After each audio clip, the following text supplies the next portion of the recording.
لمخلوق أجلا. خلق كل مخلوق، جعل الطين يرى ويسمع ويشم ويذوق، وهب له العقل وهداه الطاعة والفسوق، وهيأ له الرزق وترك له الخيار في البر أو العقوق. فمن شكر فقد نجا، ومن كفر بالنار محروق. الحمد لله رفع السماء، ثم اصطفى جبريل لحمل رسالته، واصطفى ميكائيل لقطرته، واصطفى إسرافيل لنفخته، واصطفى ملك الموت لقبضته. نبئوني عن العرش وحملته، نبئوني عن الكرسي وعظمته، نبئوني عن الصراط وزلته، نبئوني عن الميزان وخفته، نبئوني عن القيامة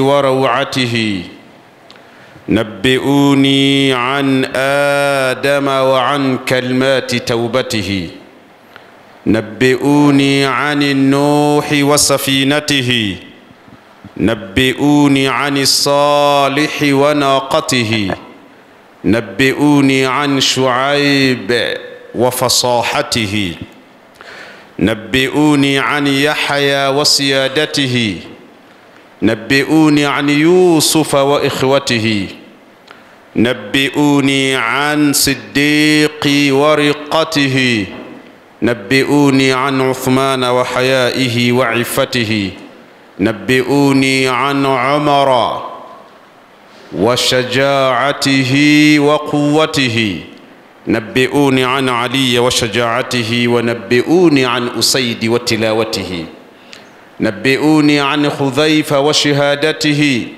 نبئوني عن محمد ومولده وبعثته، نبئوني عن محمد وهجرته وصحابته وابنته وزوجته وأمته.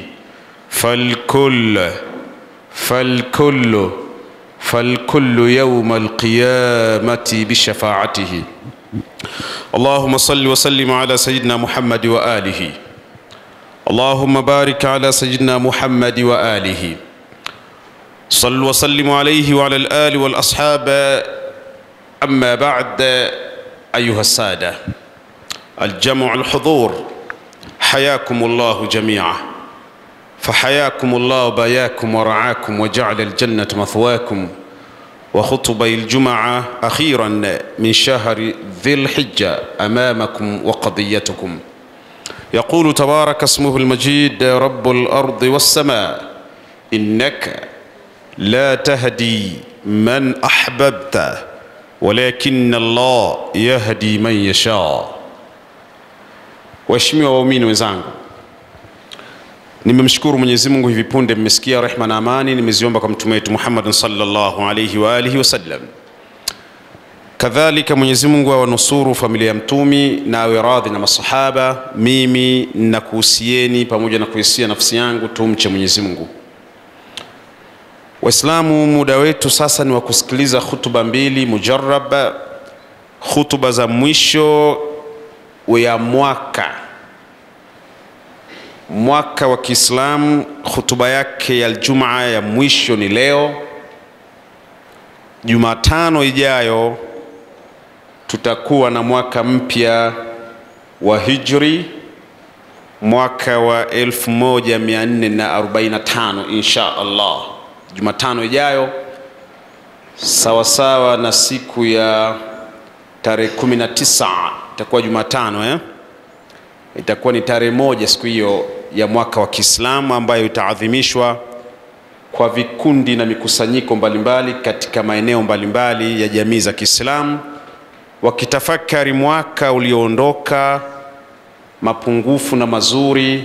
Kama ulivyo mwaka una shari na una kheri, una mambo matamu.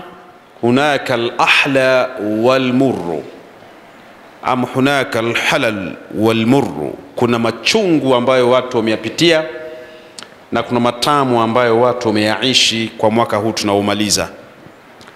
Lakini kuna watu wamefanikiwa sana na kuna watu wamepata hasara sana. Tuna nafasi ya kutafakari, lakini tutaangalia hayo makhatibu zetu watakapokuwa kituletea mwaka utakapokuwa umeingia.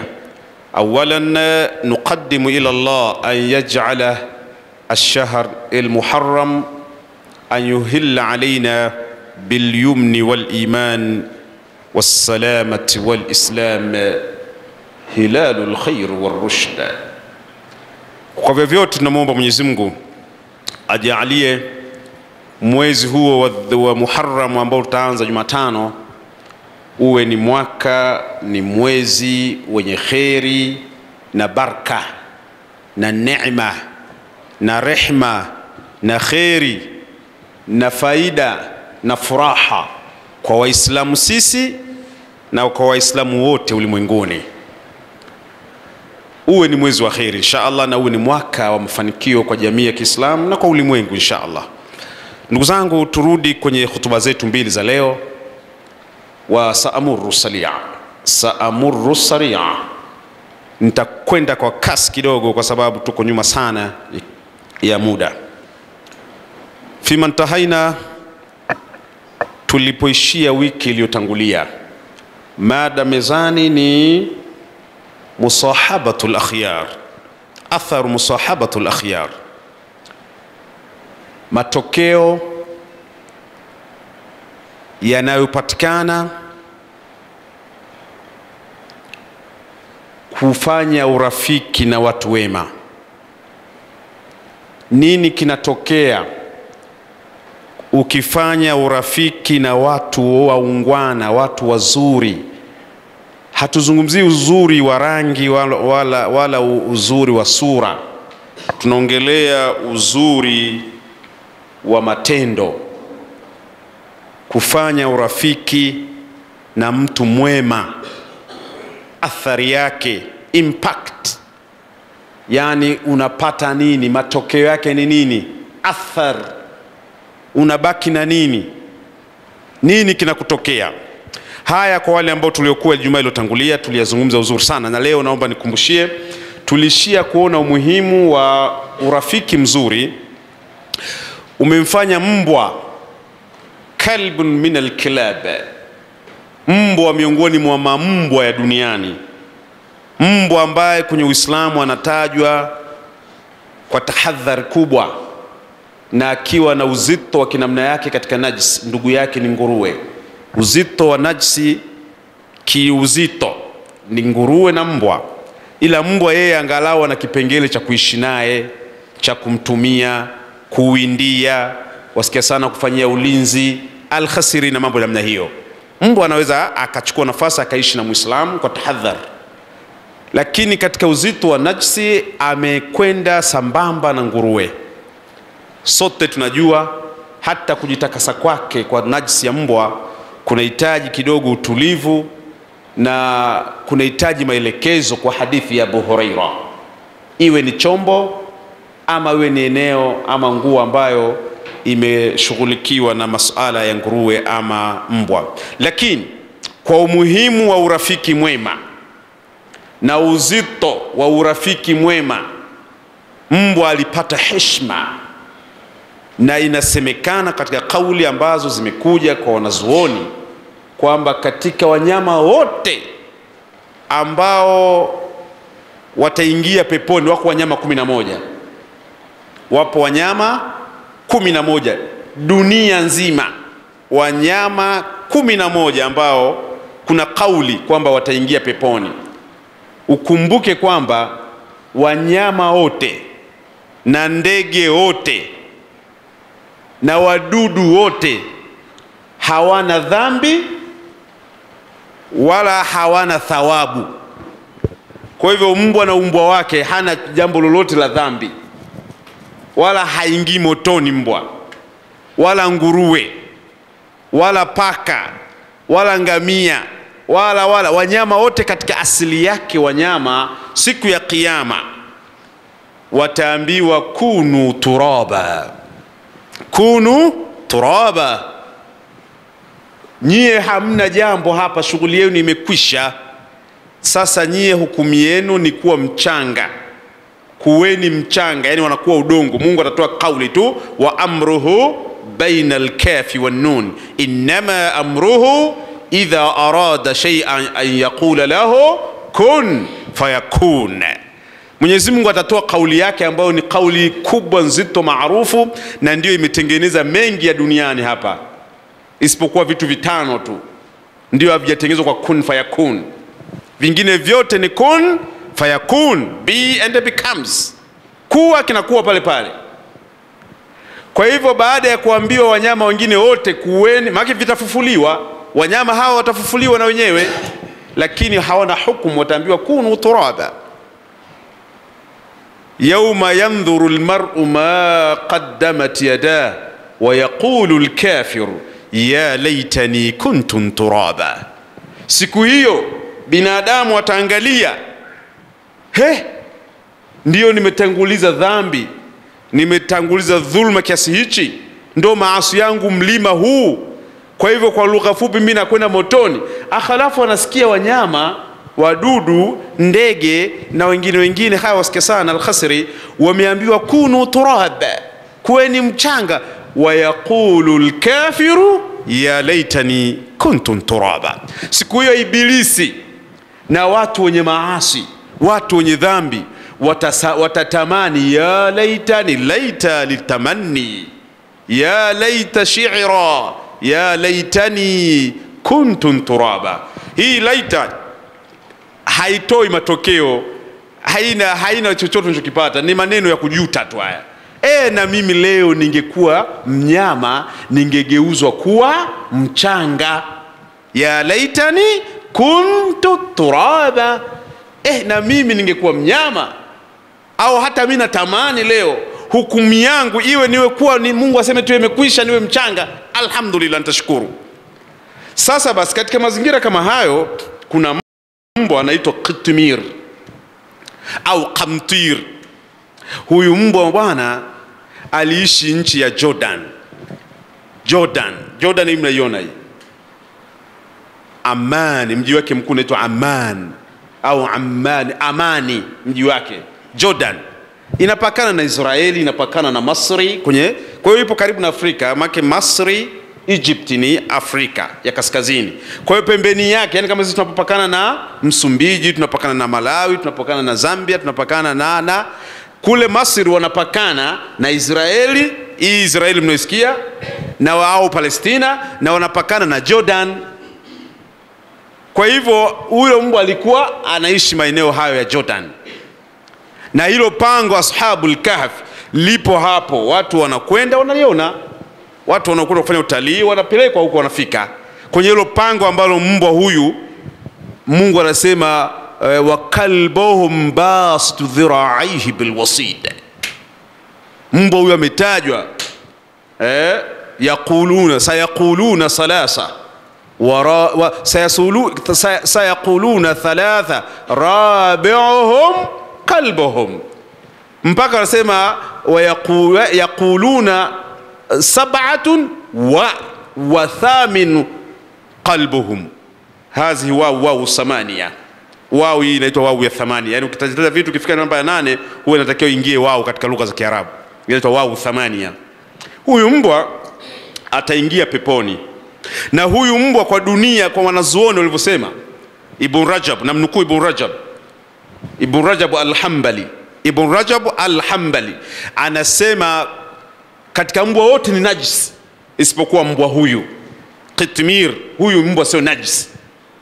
Huyu mbwa ataingia peponi na atakuwa ni katika vivutio vya peponi. Inshallah tutamuona. Qulu amin. Katika vivutio vya watu, kwa sababu leo tu tukamwangalia Qitmiri, kama ambavyo watu wanafunga safari kuja kuangalia tembo, kuja kuangalia wasikia sana simba, ama kuangalia nungunungu na kadhalika, basi Al-Khasri na watu tutakuwa tunakwenda katika maraha ya kwenda peponi ni kumuona mbwa huyu. Mbwa huyu alikuwa na wenziwe binadamu ambao ni wacha Mungu, wenye tabia nzuri, ndio walikuwa marafiki zake. Heshima hii ameipata kwa kufanya urafiki na watu wema. Hapo ndio unapotakiwa ushike. Heshima yote inaizungumzia kuhusu mbwa, hana nafsi, hana yeye. Vyovyote utakavyomtaja mbwa huyu kwa utukufu na uzito aliotajwa ndani ya Qur'an.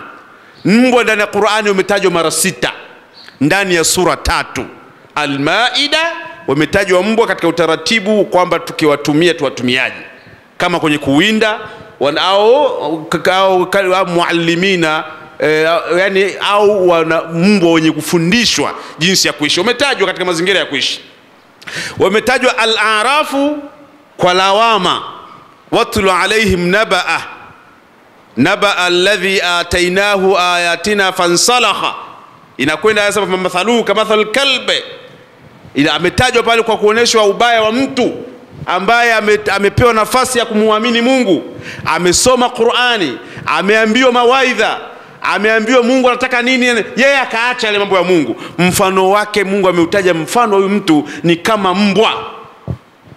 In tahmilhu yalhath wa in, yani mbwa ukimbeba ataendelea kutoa tu ulimi.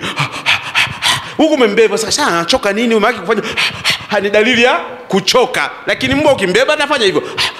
Haya ukimwacha chini anabaki, yani haeleweki mbwa kwamba amechoka ama vipi. Mfano mbele anasema ni mfano mbaya sana Mwenyezi Mungu ameutoa kwa watu kwa watu ambao maneno haya ya Mungu yanapita mbele yao halafu hawaelewi. Mfano wao ni kama mbwa, imetajwa hivyo. Kwa hiyo mbwa aliyetajwa uzuri zaidi ni mbwa huyo ambaye aliambatana na mtu anaitwa Yamlikha, Maksimlina, Mathlina, Marnush, Dabranush, Shadhanush, Kafish, Tatawajuyush, Qatmir. Mbwa mwenyewe wanane anakuwa huyo. Hao watu ni watu wamebata historia nzito. Mungu anasema hivi, anasema fitiyatun amanu bi rabbihim wazdnahum huda. Hawa vijana 7 ni kundi la vijana madhubuti, wazuri, waungwana, wenye tabia, wenye maadili, wacha Mungu, wenye imani, na tuliamua kuwaongezea zaidi muongozo. Wakaenda na paka historia yao waliishi miaka 300 wazdada 9, miaka 309 wanaishi katika mapango pale Jordan. Habari zao ni nzito, habari zao ni kubwa. Almuradi hazihi asar musahabatul akhyar.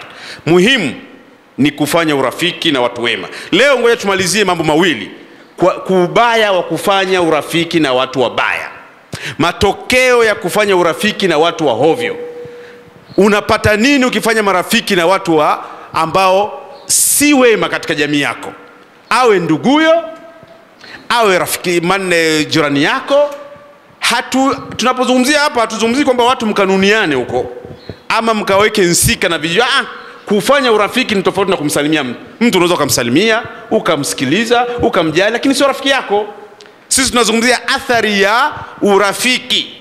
Na kuna urafiki umefika pahala, imefikia hatua rafiki anamgombanisha mtu na ndugu yake. Yani mtu anasema kabisa, bana mimi shekhe, mimi hapa bana hawa rafiki zangu hawa ndio ndugu zangu. Mimi wale ndugu zangu shekhe siwatambui tena kama ni ndugu zangu. Shekhe, kosa hilo lingine tena. Kwa sababu katika jambo ambalo mtu hata nusa harufu ya peponi, sio kukosana na rafiki yake. Mtu hata nusa harufu ya peponi bil muqata'a qat'atu rahmi, kuvunja udugu. Ndugu shekhe havunjwagi wala hanuniwi. Ni afadhali uvunje urafiki na mtu kuliko kuvunja urafiki na ndugu. Hasa imefikia hatua sisi tunawasikia watu anamthamini rafiki yake mpaka anamvunja udugu wake.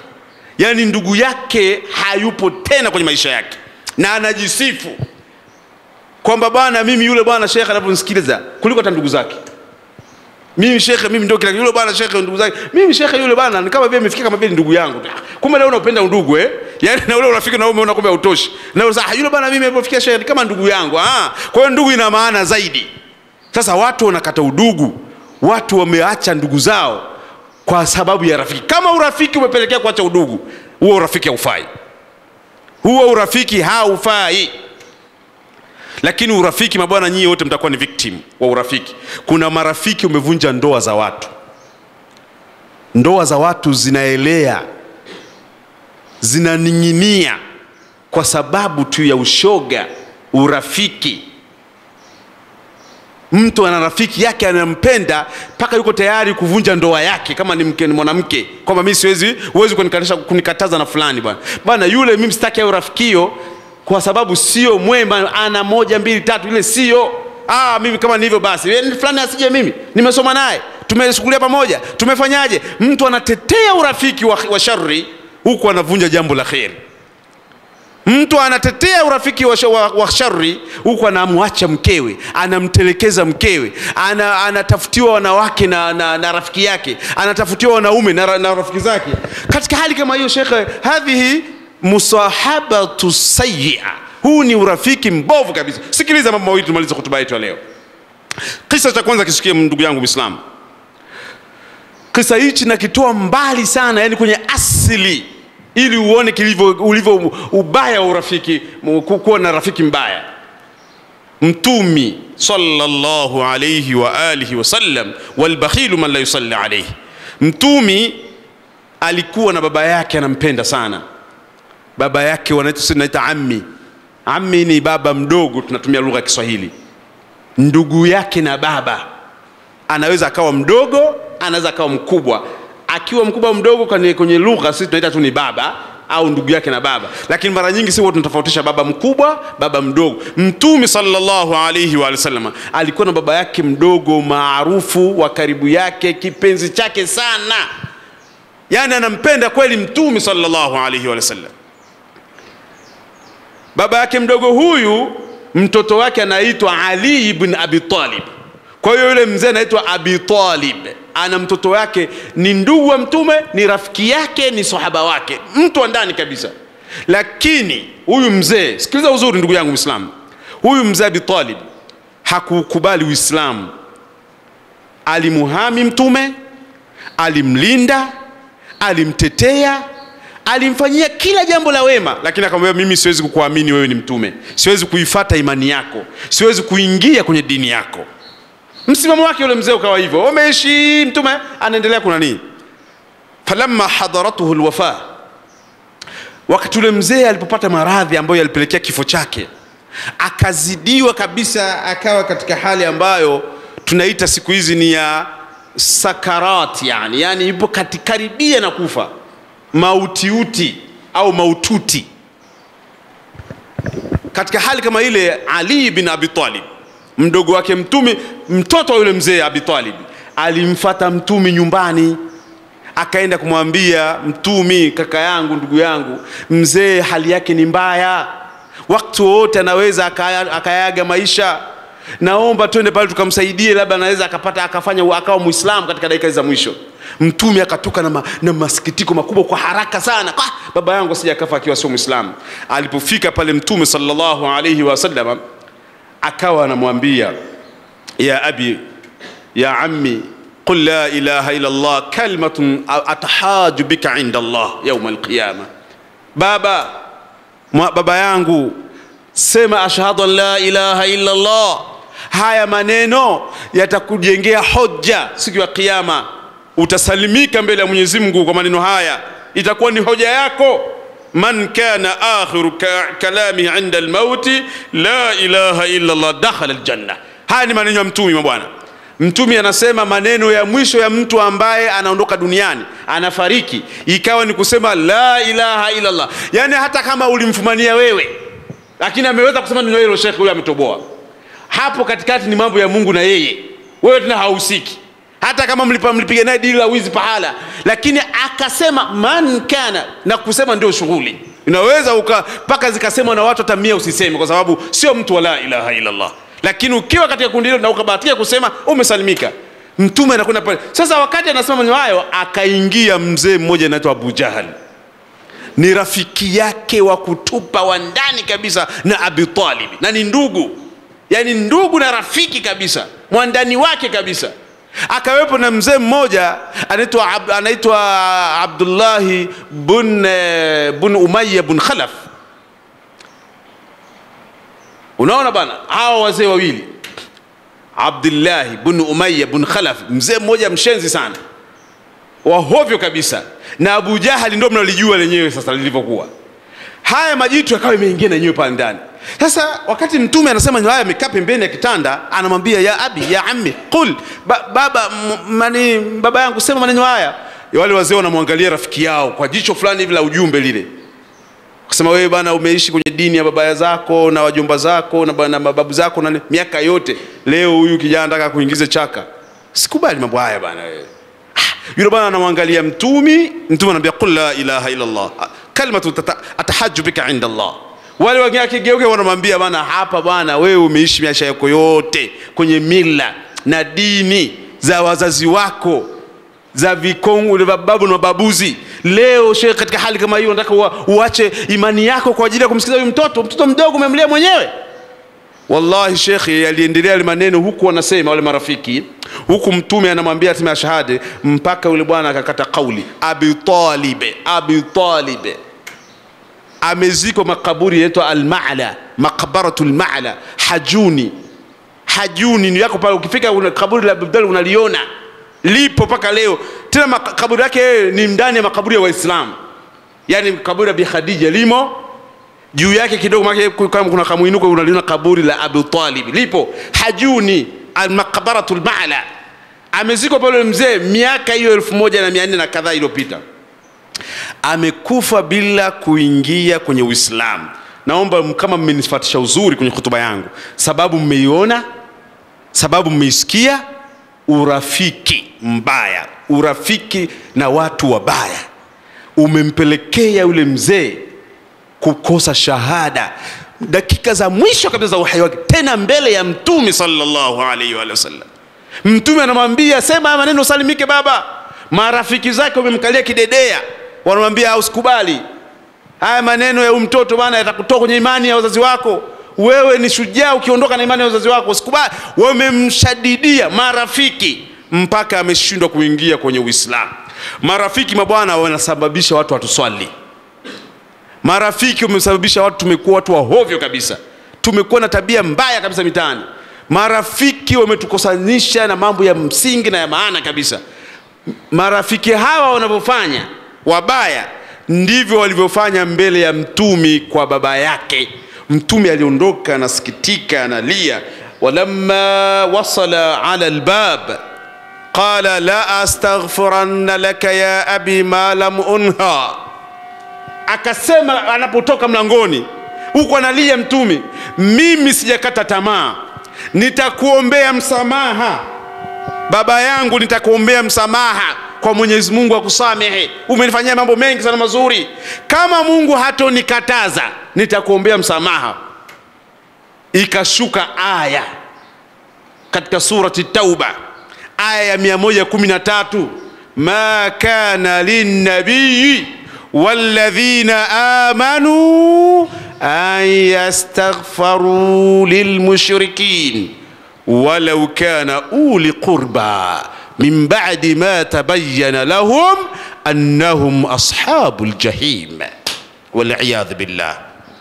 Waheshimiwa waumini, aya ndani ya surati Tauba 113 inashuka inasema hivi, ma kana linnabiyyi, haiwezi ikawa kwa mtumi, walladhina amanu, na wenye imani na wale waliomwamini mtume, yani mimi na wewe na wengine wote, ayastaghfaru lilmushrikin, eti wakae wawaombe msamaha watu ambao wamekufa sio waislamu.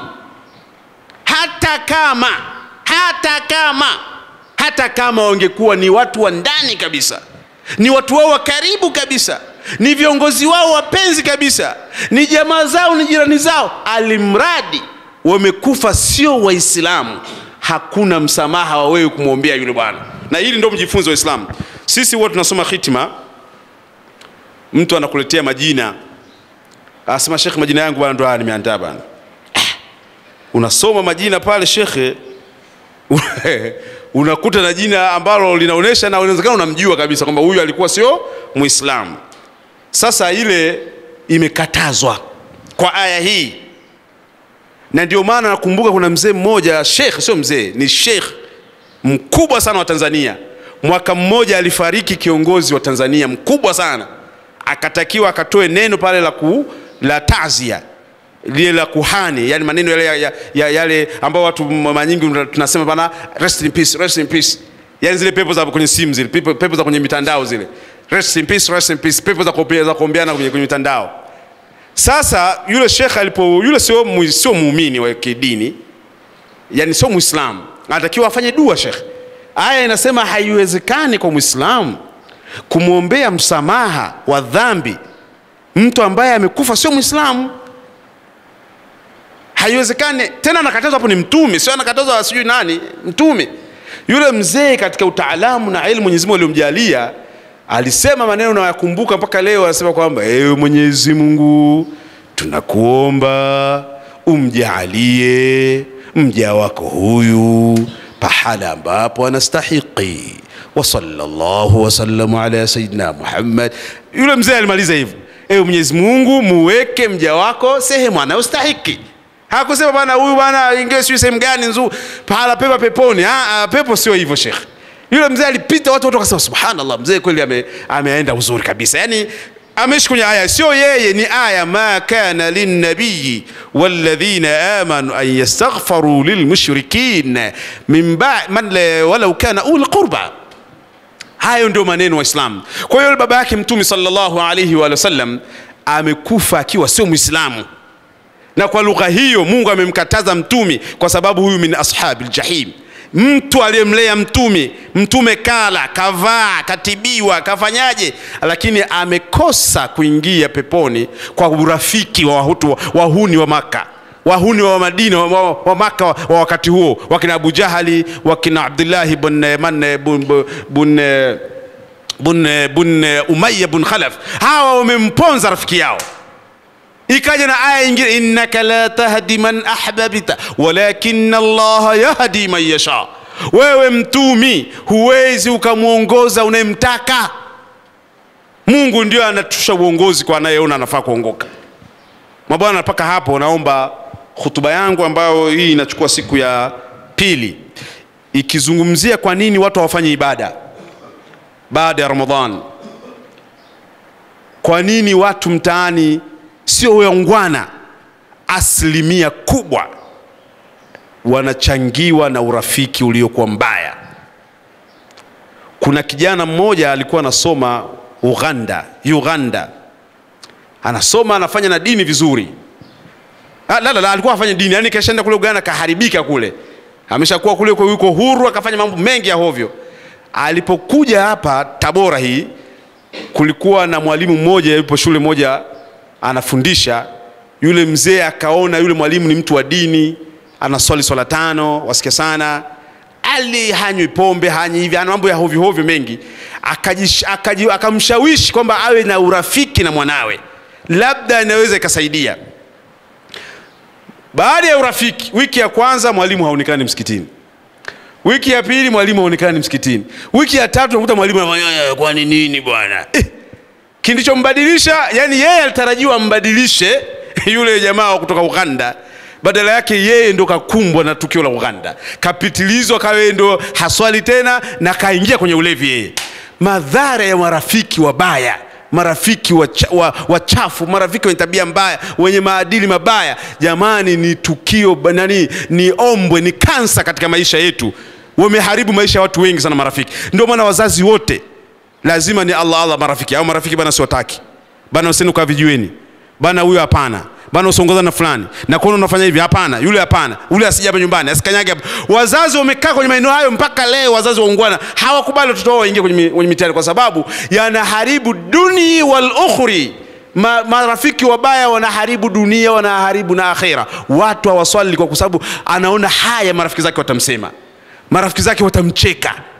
Binti anashindwa kuvaa hijabu kujistiri kwa sababu marafiki zake watamuona mshamba, watamuona amepitwa na wakati, watamuona. Kwa hiyo anaamua afanye mambo kuwafurahisha marafiki zake. Wakimwambia kweli shoga yetu wewe hapo kweli, wewe mwenzetu hapo chura anatetemeka kabisa, basi anasikia raha.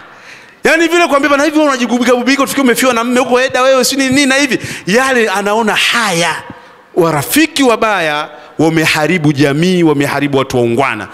يقول تبارك اسمه المجيد، تبارك اسمه المجيد رب الأرض والسماء إنك لا تهدي من أحببت ولكن الله يهدي من يشاء إلى الصراط المستقيم. بارك الله لي ولكم بالقرآن العظيم ونفعني وإياكم بالآيات والذكر الحكيم. أقول ما تسمعون استغفر ربكم وأتوب إليه وأعلم أن التائب من الذنب كمن لا ذنب له توب إلى الله. الحمد لله الذي جعلنا من أهل السنة والصلاة والسلام على من أرسل كمال المنة وعلى آله وصحبه الذين حبهم واتباعهم لنا جنة ومن ثم أما بعد. أيها الأحباب, waheshimiwa, mimi namaliza hotuba yangu kwa jambo lingine. Wakati wa Mtume sallallahu alayhi wa alihi wasallam, kulikuwa na mzee mmoja Makka pale mjini, mashuhur, maarufu kwa ukarimu, ushtuhira bilkaram wasakhawa.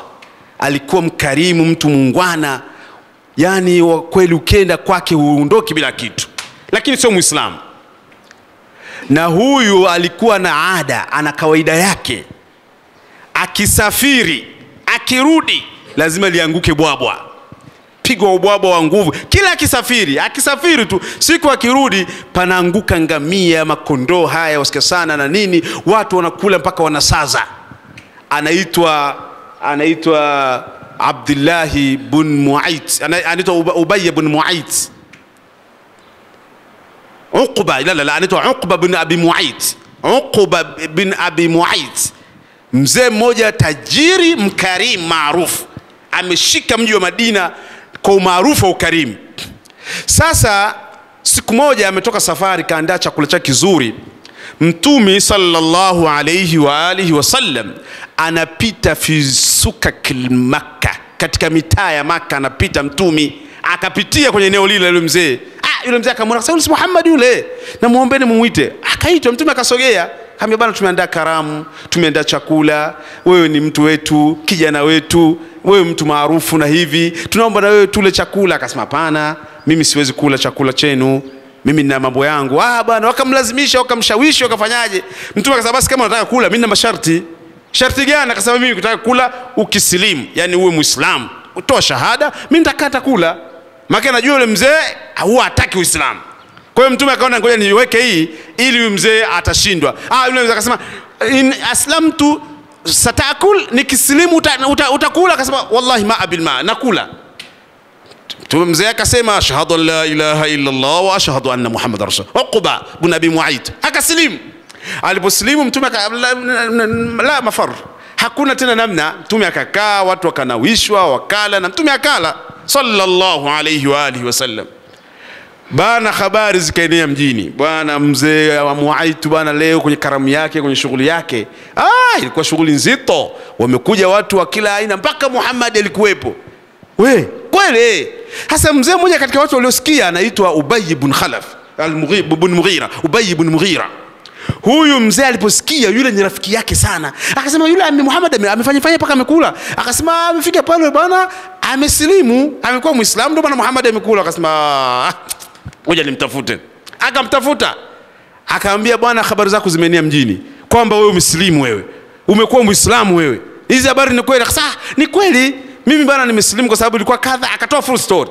Akaambia Sheikh, wewe una ajabu sana wewe, yani wewe kumbe huwa hovyo kabisa wewe. Sasa nasema hivi, mimi si ndo rafiki yako wa karibu, mimi si ndo rafiki yako wa tangu na tangu. Nasema hivi, kuanzia leo mimi na wewe urafiki basi, labda ukamtemee mate, ukateme mate kwenye uso wa Muhammad. Yani ukitema mate pale, mimi na wewe urafiki tunarudiana. Ukatae kabisa imani yake kwa kumtemea mate kabisa. Lakini kama vinginevyo, mimi na wewe basi. Na yule bwana anampenda rafiki yake, anamthamini, wametokea huko walikotokea, wana mambo yao marefu mengi, wanashiriki mambo mengi. Akaona nampoteza rafiki yangu kwa huyu Muhammad ambaye amekuja kula siku moja na nini tena kijana mwenyewe. Akatafuta pahala katikati ya mji wa Madina, kuna pahala panaitwa Suqi Lail, karibu na Mtume kwao, yani watu pale center pale, watu wamejazana. Mtume yuko pale anaongea na watu, anamsikiliza, anafanyaje. Akapenya akafika paka kama mtazama hivi, fabasaqa ala wajhi rasulillah sallallahu alaihi wasallam, akatema mate. Sheikh, hizi hadithi bwana, wallahi watu wamepita, watu wa ajabu. Mtume katemewa mate, Mtume anafuta mate na nini.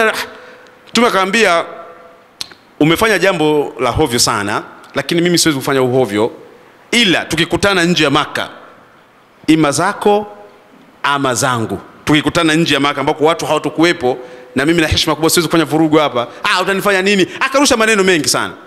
Siku moja katika vita vya Badri, huyu mzee alishiriki, na ndio mtu peke yake mtume alimuua. Unajua mtume ameshiriki vita nyingi vita hizo unasikia mtume vita jihadi, mtume hajaua mtu isipokuwa huyu peke yake. Huyu peke yake mtume katika maisha yake yote, katika mapambano ya zile vita hajawahi kuua mtu isipokuwa huyu. Tena kumuua pale alimjeruhi tu, lile jeraha lilishika sana mpaka akafa yule bwana. Na huyu bwana ilishuka aya nzima, suratul Furqan aya 26 inasema hivi: wa yawmu ya'addu adh-dhalimu ala yadayhi yaqulu ya laitani lam attakhidh fulanan khalila laqad adallani an dhikri, يعني لا إله إلا الله، لقد أضلني عن ذكري بعد إذ جاءني وكان الشيطان للإنسان خذولا وقال الرسول يا ربي إن قومي اتخذوا هذا القرآن مهجورا. Hii aya imeshuka kwa habari za huyu mzee Uqba ibn Abi Mu'ayt. Aya kwa kawaida bwana, mtu anapojuta anatakiwa, sisi tumezoea unauma kidole kimoja kwa bwana hatari sana. Yani unauma kidole kimoja cha shahada au chochote utakachouma. Lakini kwenye aya hii, huyu kwa urafiki wake huo mbaya uliomharibia mpaka Uislamu, Mungu anasema wa yawmu ya'addu adh-dhalimu ala yadayhi. Yadayhi hudhifat nun lilidafa. Yani mikono yote miwili, ala yadayhi hudhifat nun lilidafa wa huwa mudafu wal ha'u mudafu ilayhi. Yani hapa maana yake kwamba yule bwana siku ya kiyama atauma mikono yote miwili, vidole vyote 10 ataingiza mdomoni kwake, anajuta, anauma vidole, anasema laitani mimi nisingemfanya Ubay ibn Khalaf ibn Mughira, Ubay ibn Mughira kuwa rafiki yangu, laqad adallani an dhikri ba'da idh ja'ani, alinivuruga, aliniharibia baada ya kuwa mimi nimekuwa nimeshatoa shahada. Yeye akaniambia nikamteme mate Muhammad. Yule bwana atauma vidole vyote 10, kitu ambacho hakijatokea kwa kawaida. Mtu anapojuta ni kidole kimoja, mtu anajuta, anashonya, anaondoka. Huyu kwa majuto atakayowajutia ataweka vidole vyote 10 ndani. Lakini kwa sababu gani? Ameponzwa na urafiki mbaya. Mimi sina ziada. Mwenye kusikia amesikia, mwenye kuelewa ameelewa, mwenye kufuatilia hutuba amefuatilia. Kazi mnayo Waislamu, chagueni marafiki wazuri, marafiki wema. Wala usilazimishe kazini kwako kuwa na rafiki kama hakuna wema. Afadhali ubakie hivyo unashirikiana nao bila urafiki. Urafiki ni tofauti na kushirikiana.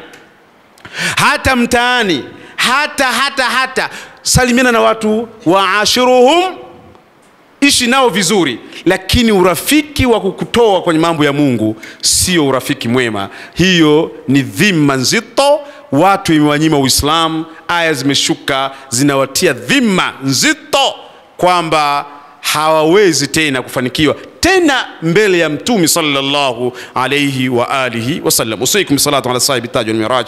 Inna Allah malaikatahu yusalluna ala an-nabi ya ayyuhalladhina amanu sallu alayhi wa sallimu taslima.